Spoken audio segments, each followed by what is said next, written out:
시편 128편, 페이지 수로는 897페이지, 시편 128편 1절부터 6절 말씀까지니까 같이 우리 봉독하겠습니다.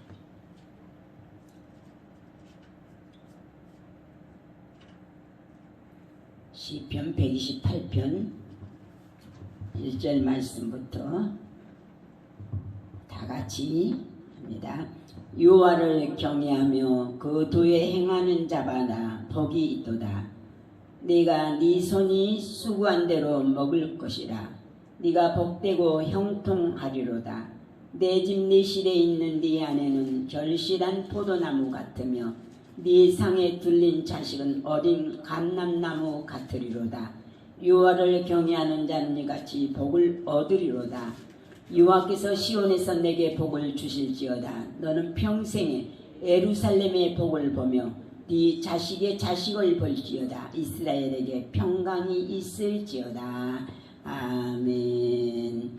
사랑의 하나님 아버지, 오늘도 이렇게 2024년도 1월 마지막 주일을 하나님 앞에 올려드릴 수 있는 귀한 시간 주심을 감사함을 드립니다.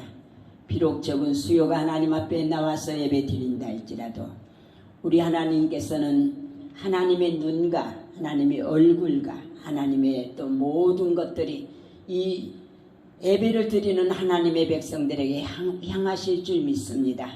아버지 하나님, 우리도 주님만을 찬양하며 주님 앞에 감사하며 경배하며 항상 주님의 뜻을 이루어갈 수 있는 믿음의 귀한 시간들이 되도록 주께서 인도하여 주시옵시고, 이 시간에 말씀을 듣는 시간이오니 말씀을 들을 수 있는 길을 열어주시고, 이 말씀을 통하여서 우리가 삶을 얻게 하시고 살아감에 있어서 부족하지 않는 하나님의 귀한 자녀들이 되게 도와주시옵시고, 말씀을 통하여서 생명의 길로 인도함을 받을 수 있는 하나님의 귀한 백성들이 되게 도와주시옵소서. 모든 것을 주님이 같이하여 주심을 믿사옵고 감사드리며 예수님의 이름으로 기도드리옵나이다.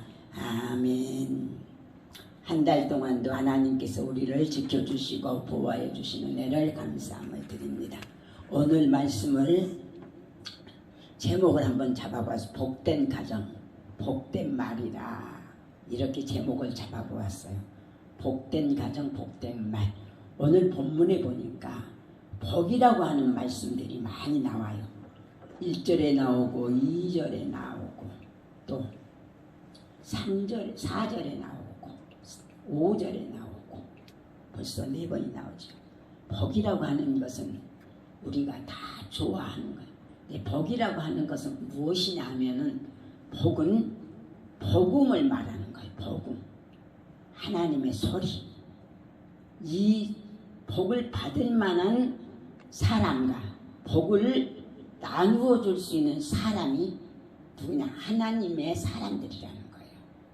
그러니까 우리는 어떤 복된 가정, 복된 말, 복된 가정이라고 하면은 항상 가정이 어때요? 화평하고 서로 존중할 줄 알고 또 모든 것을 헤아려 줄 줄 알고 사랑으로 품을 줄 아는 가정이 어때요? 행복한 가정이라고 볼 수가 있죠.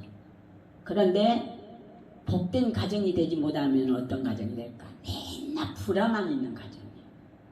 만나면 싸우는 가정. 자녀들은 부모와 싸우고 부모는 또 부부와 싸우고, 이렇게 가정이 불화하게 살면은 복된 가정이라고 할 수가 없는 거예요. 그렇지만은 우리는 하나님의 사랑 안에서 어떻게 복된 가정이 되어져야 된다는 사실이에요. 여호와를 경외하며 그 도에 행하는 자마다 복이 있도다, 이렇게 말씀을 하고 있어요. 그러니까 하나님을 경외하는 가정, 하나님을 섬기는 가정, 예수님을 믿는 가정, 예수님의 말씀을 믿고 그 말씀대로 살려고 노력하는 가정, 이러한 사람들은 어떤 사람이냐? 복이 있는 사람이라는 거예요. 복을 받은 받을 만한 말을 자꾸 하면은 복을 받게 된다고 그래요. 그런데 악한 말, 저주의 말, 자꾸 불행한 말, 이러한 말을 하게 되면은 결코 말은 무엇이 된다? 씨가 된다는 거예요. 그래서 아이고 나는 죽을 거야. 나는 죽을 수밖에 없어. 나는 못 살아. 맨날 이런 말을 하는 사람은 어떻게 돼? 결코 죽고 만다는 거예요. 사람이 언젠가는 죽게 되겠지만 그 말이 씨가 되어서 결코 제 수명을 다하지 못하고 죽을 수밖에 없는 이러한 형국에 다다르게 된다는 거예요. 그러니까 우리는 어떤 말을 해야 될까? 복된 말을 해야죠. 복된 말. 성도는 축복의 말, 복된 말을 하도록 노력을 해야 돼요. 말도 언어가 거친 사람이 있어요. 항상 말을 하면은 부드러운 말을 하는 것보다도 언어를 거치게 해서 야 이런 투로 말을 하는 사람. 그러면은 상대는 어때요? 듣는 사람도 거북하고 또 그 말을 하는 자신도 어때? 성질이 나니까 맨날 그러겠지만은 본인에게도 좋은 은혜가 되지 않는다는 거예요. 그렇지만은 어려운 상황일지라도 항상 부드러운 말, 좋은 말, 유익한 말, 이러한 말들을 해준다면은 어떤 일이 벌어질까? 결국에는 좋은 일이 벌어진다는 거예요. 말 한마디로 청량 빛을 갖는다는 속담이 있듯이 말의 영향력은 매우 큽니다. 생명을 사랑하고 좋은 날 보기를 원하는 자는 혀를 금하여 악한 말을 그치며 그 입술로 계율을 말하지 말고 악에서 떠나 선을 행하고 화평을 구하여 이를 쫓으라. 베드로전서 3장 10절로 11절에 이렇게 말씀을 하고 있습니다. 그러니까 서로에게 하는 말을 들어보면 행복한 가정인지 또 불행한 가정인지 알 수 있다는 거예요. 그러니까 우리는 어떠한 하나님을 경외하는 사람, 하나님을 섬기는 가정이니까 어떻게 그 도에 행하는 자마다 복이 있다 그렇게 말씀했으니까 우리는 항상 우리가 하는 말들은 복 있는 말을 해야 된다는 거예요. 복 있는 말. 야, 너는 축복을 받을 사람이야. 너는 크게 될 사람이야. 비록 부족하고 모자란 것 같지만은 항상 격려해주고 위로해주고 북돋아주고 또 이렇게 높여주고 할 때에 그 사람은 어때? 아, 나도 언젠가는 이렇게 훌륭한 사람이 될 수 있겠구나 이런 자부심을 갖게 된다는 거예요. 평강공주가 어떻겠어요? 온달 장군은 파보 온달을 응? 어떻겠죠? 파보 온달한테 맨날 평강공주가 막 나쁜 말 했을까요? 아니에요. 어떻게 했냐? 당신은 아주 큰 일을 할 수 있는 장군감이에요. 당신은 모든 것을 할 수 있는 사람이에요. 맨날 평강공주가 자기 훌륭한 바보 남편한테 그렇게 말을 해줬다는 거예요. 그랬더니 바보 같은 그 사람도 결국에는 어떻게 장군이 될 수가 있었다는 거죠. 법정에서 그런 일이 있었대요. 어떤 소년이 죄를 짓고 이제 재판을 받게 되었어요. 그런데 재판을 받았을 때 판사가 하는 말이 야, 너는 이러이러해서 이렇게 잘못해서 이렇게 한 게 너는 법정에 쳐야 돼 하면서 그런 말을 하지 않아. 그 사람의 그 소년의 말을 들어보고 네 환경과 네 처지가 어떻게 그렇게 할 수밖에 없었겠구나. 그렇지만 너도 아직은 얼마든지 가능성이 있으니까 이제부터라도 나쁜 일을 하지 않고 착한 일을 하면서 살 수 있을 거야. 그러니까 너는 앞으로 한 일을 할 수 있을 거야 하면서 판사가 이렇게 격려를 해주면서 죄를 때리지 않고 오히려 위로해 주면서 그래 앞으로는 죄를 짓지 말고 잘 살아라 하면서 풀어줬다는 이야기가 있어요. 그러니까 그 소년은 어떻게 될까요? 나쁜 일 할 수 있을까요? 할 수가 없는 거예요. 그 판사가 자기를 사랑해주고 판사가 죄를 정의하지 않고 죄를 물지 않고 법정에서 가두지 않고 풀어줬기 때문에 그래서 그 소녀는 그래, 내 환경이 이렇게 나를 이렇게 만들었지만 나도 훌륭한 사람이 될 수가 있을 거야. 나도 무엇인가 할 수 있을 거야. 나도 남을 도울 수 있을 거야 하면서 그 소년이 행동을 고쳐먹고 마음을 다 먹고 열심히 공부하고 열심히 일하고 이렇게 해서 결국에는 훌륭한 사람이 될 수가 있었다는 이야기가 있습니다. 그러니까 우리들도 어떻게 할머니가 어때 우리 두 소녀들한테 욕하는 거 들었어요? 안 들어봤죠? 큰 소리 친 거 들어봤어요? 안 들었죠? 할머니는 속이 상하지만은 혼자 투덜거릴 수 있었지만은 그래도 대놓고는 말을 하지 않았어. 왜? 상처받을까 봐서. 그러니까 말이라고 하는 것은 항상 상대를 어떻게 칼을 안 드는 무기예요. 해는 그러니까 항상 좋은 말을 하고 복 있는 말을 하고 욕하지 말라는 거예요. 거짓말하지 말고.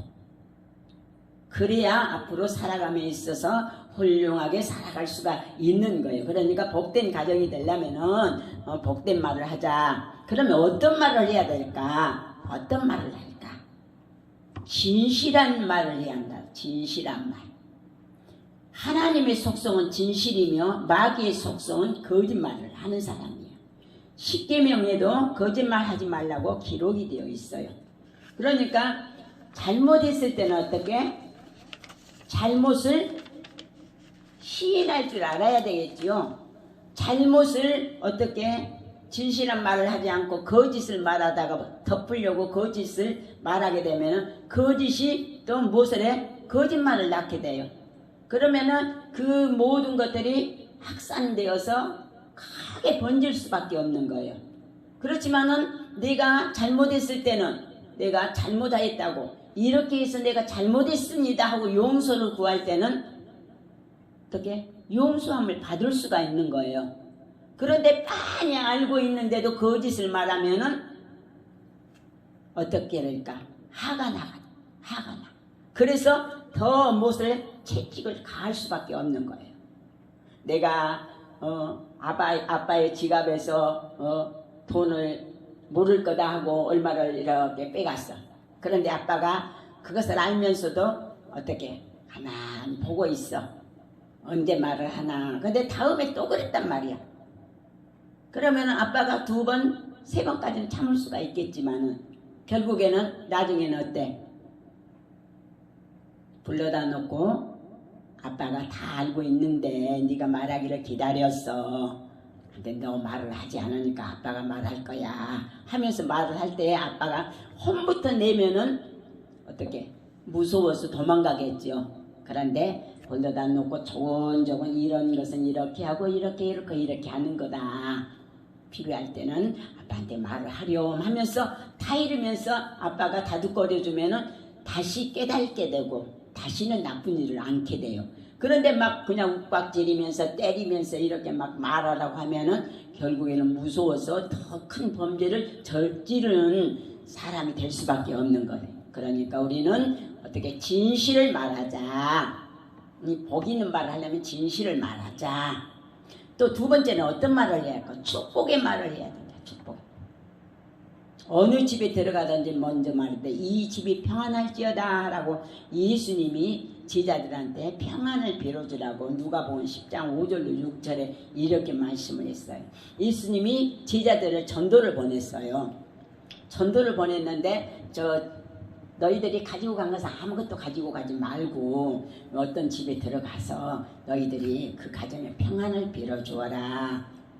그런데 그 가정이 평안을 빌어주는데 그것을 거역하면은 그냥 발에 먼지를 신발에 있는 먼지까지 탈탈 떨어버리고 오너라.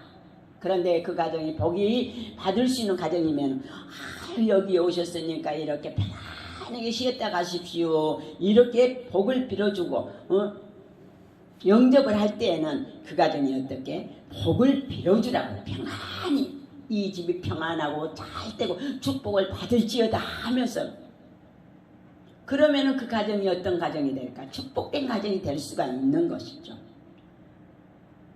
만약에 그 가정에서 영접하지도 않고 그냥 우리 집에 뭐 들어왔느냐고 그냥 구박이나 하고 이렇게 막 하면은, 눈치를 주면 어떻게, 그 가정이 있을 수가 없는 거예요. 그러니까 결국에는 그냥 발에 신발에 있는 먼지까지 다 털어버리고 돌아가게 된다는 거예요. 우리는 믿는 사람들이니까, 하나님을 경외하는 자들이기 때문에 어떻게 해야 복을 받을 수 있는 축복된 말을 하자, 이렇게 성경은 우리에게 가르쳐주고 있어요. 세 번째는 어떤 말을 해야 될까? 칭찬의 말을 해주자는 거예요. 칭찬의 말. 예수님께서는 이렇게 말씀을 하셨어요. 비판을 받지 아니하려거든 비판하지 말라. 너희의 비판하는 그 비판으로 너희가 비판을 받을 것이요, 너희의 헤아리는 그 헤아림으로 너희가 헤아림을 받을 것이니라. 마태복음 7장 1절 2절에 이렇게 말씀을 하고 있습니다. 우리 김기현 목사님이라고 하는 목사님 계셔요. 그런데 그 목사님은 칭찬 박사지요. 그 칭찬 대학교를 만들어서 무수한 목사님들과 성도들을 칭찬 박사로 만들고 있어요. 그래서 그 여파가 칭찬을 해주니까, 칭찬은 무엇도 춤을 춘다고 하는 말이 있죠. 알아요? 어디? 칭찬은 바다에 있는 그런 것 좀 알아야죠. 고래도 춤을 춘다는 거야. 칭찬은 고래도 춤을 춘다고. 그런데 사람을 때릴 때는 무엇으로도 때리지 말라고 하는 말도 있어요. 어디 우리 예담이 알고 있을까요? 사람 때릴 때는 무엇으로도 때리지 말라고. 이거 뭐죠? 꽃으로라도 때리지 말라고. 사람을 때릴 때는 체벌을 받을 만할 때는 앉혀놓고, 체벌을 받을 이야기를 다 하고, 잘못했으니까 네가 몇 대를 말해야 되겠다. 교육시키는 사람은 그렇게 시켜요. 그렇지 않으면은 잘못 가르친 부모에게 탓이 있으니까 네가 엄마를 때리든가 아빠를 때리든가 해초를 들어서 때려라. 그러면 어떻게 될까요? 결국에는 부모를 자기가 잘못하는 것을 아빠 엄마한테 이렇게 채찍질을 갈 때 그 양심이라고 하는 게 있잖아요. 양심이 어떻게 가책을 받겠죠. 그러니까 다시는 그 나쁜 짓을 하지 않게 돼요. 그러니까 칭찬은 고래도 춤을 추게 만든다, 이렇게 말씀. 이게 칭찬. 그래, 우리 예지는 잘해, 우리 예담이는 잘해, 이렇게 하나님 말씀대로 잘 살고, 예배 시간에도 정말 하나님 앞에 예배를 잘 드려, 밤이 맞도록 기도를 열심히 하고 하나님께 예배를 드리니까 하나님이 얼마나 기뻐하실까. 이렇게 칭찬을 해주면 어떻게 돼요? 반대가 되겠죠. 반대가 돼. 그러니까 우리는 어떤 말을 하자? 칭찬의 말을 잘 하자. 또 네 번째로는 어떤 말을 해야 복 있는 말을 할까? 감사의 말을 하자. 감사의 말. 욥기서 1장 21절로 22절에 보니까 이런 말이 있어요. 욥이 내가 모태에서 적신이 낳아 싸운 즉 또한 적신이 그리로 돌아갈지라. 주신 자도 여호와시요 취하신 자도 여호와시오니 여호와의 이름이 찬송을 받을지어다 하고, 이렇게 욥이 공경에 빠져 있는데도 그렇게 말씀을 감사를 했더라는 거예요. 누가 주셨다고? 다 그 욥이라고 하는 가정에 어떤 일이 벌어졌냐면 생일날이었어요.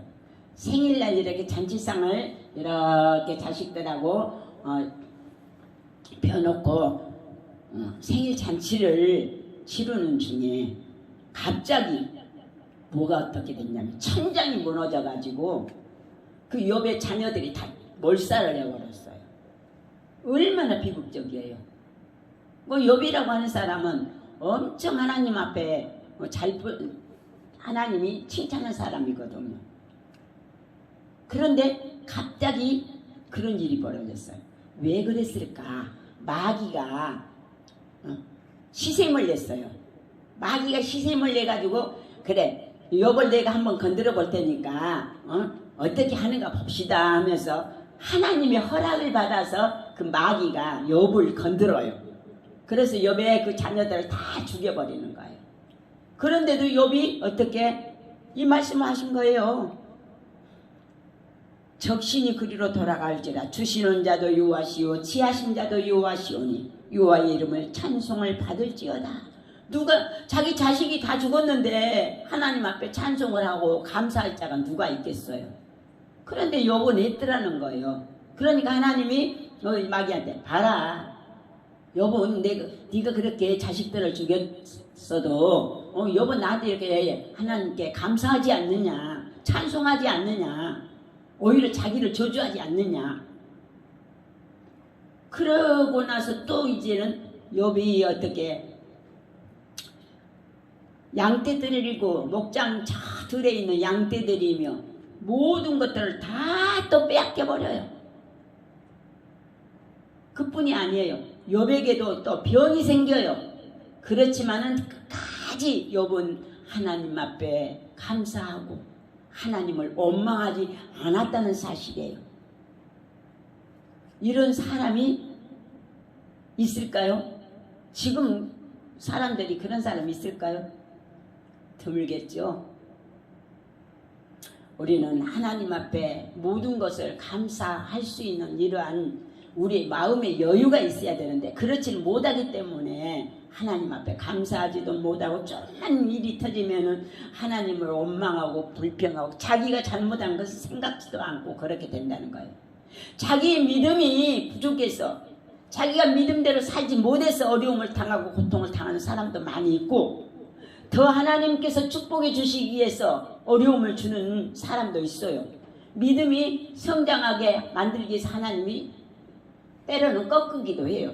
어려움을 주기도 해요. 높이 올라가는 사람한테 하나님께서 흔들 때도 있어요. 그렇지만 그걸 통해서 그 믿음이 더 하나님이 나에게 이렇게 이 어려움을 주는 것은 내가 깨달으라고 하는구나. 내가 하나님과 멀어질까 봐서 하나님께서 나에게 주시는 이 채찍이구나. 그것을 깨달아가면서 다시 자기의 믿음을 이렇게 점검해 볼 때에 그 믿음은요 다시 성장할 수가 있다는 거예요. 어려움이 매번 있다 할 때에 너무 어려움과 고통이 많으면은 자신을 어떻게 돌아볼 필요가 있는 거예요. 내가 무엇 때문에 이런 고통을 당하는지, 내가 무엇을 잘못했는지, 아니면 하나님이 나에게 축복해 주시기 위해서 이러한 가정을 겪으시는지 이렇게 우리가 돌아보면서 하나님 앞에 감사할 줄 아는 이러한 믿음의 우리 식구들이 되어질 때에 하나님께서는 우리에게 더 많은 것으로 축복해 주신다는 거예요. 여호와께서 5절에 보니까 여호와께서 시온에서 내게 복을 주실지어다. 너는 평생 예루살렘의 복을 보면 네 자식의 자식을 볼지어다. 이스라엘에게 평강이 있을지어다. 이렇게 말씀하고 있어요. 하나님을 경외하는 가정이 하나님의 말씀대로 살아가려고 몸부림치는 가정이 하나님께서는 언젠가는 함께 주신다는 사실을 우리는 부인할 수가 없는 거예요. 신앙에 정말로 영어 성경 이 정철 영어 성경 정철 선생님이라고 영어의 그 성경으로 영어를 가르치는 그 박사님이 계세요.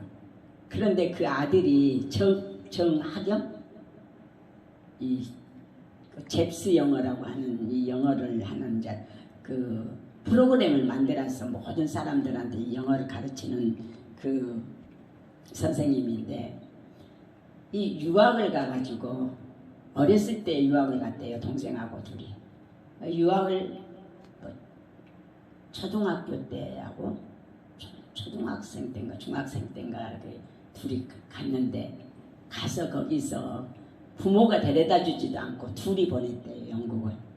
그런데 그냥 이 비행기를 타고 한번 갈아타면서 영국까지 무사히 도착해가지고 가게 된 것이 이제 거기에서 예수를 알게 되고 신앙을 알게 됐어요. 그런데 그때 얼마나 그 가정이 교육을 받으면서 빡세게 성경 말씀을 가르치고 그 예수님에 대한 복음을 가르쳐 줬는지 그때부터 그 신앙이 열정이